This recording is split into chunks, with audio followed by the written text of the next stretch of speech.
Sam, imagine this. You just bought the latest gadget you've been saving up for. You're ecstatic. Until 2 weeks later, it mysteriously disappears. You frantically search everywhere. Nothing. Then it hits you, the exact amount you spent on it. That was supposed to be your tithe. Sounds crazy, right? Well, that's exactly what happened to me. And it wasn't the first time. Hey everyone, welcome back to the channel.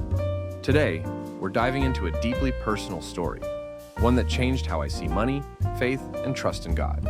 If you've ever struggled with tithing, financial priorities, or trusting God with your resources, stick around because this might just change your perspective forever. Beside the moment in our first video that forced me to confront my own mortality. And it didn't stop there. On a mission trip to Cambodia, I witnessed something heartbreaking as I was part of the team that was tasked to visit his household. A young married man in his 20s was down with meningitis, as he had eaten infected snails from the rice fields. As we were approaching his house, there were dogs howling and loud wailing. As we entered into his ATAP house, we saw a fragile, dying man lying on the floor, surrounded by his relatives and friends, pleading for mercy to be upon him. Our team lead tasked us to pray for him as she went to speak to a few of his relatives. She then decided to do the practical thing, to raise $1,000 among us, to send this young farmer to the nearest hospital. The protocol over at Cambodia hospitals then is that the patient must put a down payment of $1,000 before the individual gets admitted. An ambulance was called in and he was rushed to the hospital. Unfortunately, the young farmer passed away on his way there in the ambulance. His passing was because the village clinic had no antibiotics, and the nearest hospital was too far in Phnom Penh.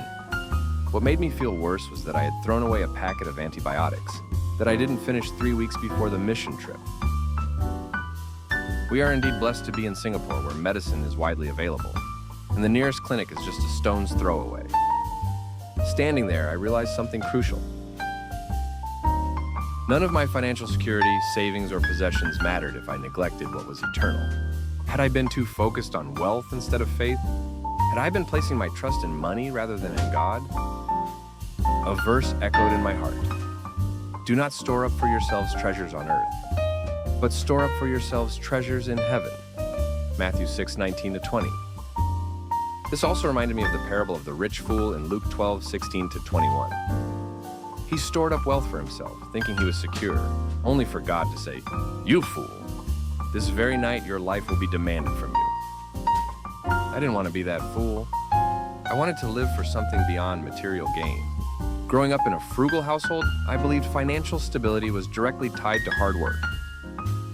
My parents gave me a fixed half-yearly allowance, and I had to budget it carefully for textbooks, uniforms, food, and even entertainment.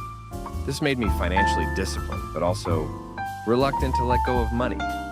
As a student, I made a deal with God. I'll start tithing once I start working.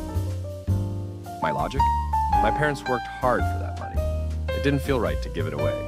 Only later did I realize that God was already providing for me through my parents, and my tithe should have been an act of gratitude. Ironically, I only grasped this when I was analyzing church-wide anonymized survey data on giving. Being a data analyst for quite some time, I was able to digest data and interpret them into valuable insights. In this project, I even recommended that students start tithing young to build faith and generosity. But I wish someone had challenged me that way when I was younger. Proverbs 3:9-10 says, "Honor the Lord with your wealth, with the first fruits of all your crops. Then your barns will be filled to overflowing, and your vats will brim over with new wine." This verse convicted me. I wasn't honoring God with my wealth. Fast forward to my first working years. I committed to tithing as I had previously bargained with God. But when my desires exceeded my income, my creative accounting kicked in. Some months I conveniently forgot. Nothing bad happened at first. Then during my devotions, I read Malachi 1:6-8. God accused the Israelites of robbing him by offering blemished sacrifices, things they would never dare present to their governor. That hit me hard. Had I been robbing God? The answer was a resounding yes, but being human, I still struggled. Then, 2 incidents made sure I learned my lesson. Strike one. 1 month I skipped tithing because I had overspent. God understands, I reasoned. But then, within a month, I got slapped with a dental bill, the exact amount of my tithe. And for the next 3 months, I was a regular at the National Dental Center, enduring painful treatments. Strike 2. A few months later, I bought a Palm PDA before iPhones and Blackberries were a thing. The cost affected my tithing, but I justified it. 2 weeks later, I lost it. No matter how much I searched or reported it missing, it was gone. And guess what? It cost exactly the same as my skipped tithe. At that moment, I realized God was teaching me something. With 2 strikes against me, I made a firm commitment. No more robbing God. As Matthew 22:21 reminds me, give to Caesar what is Caesar's, and to God what is God's.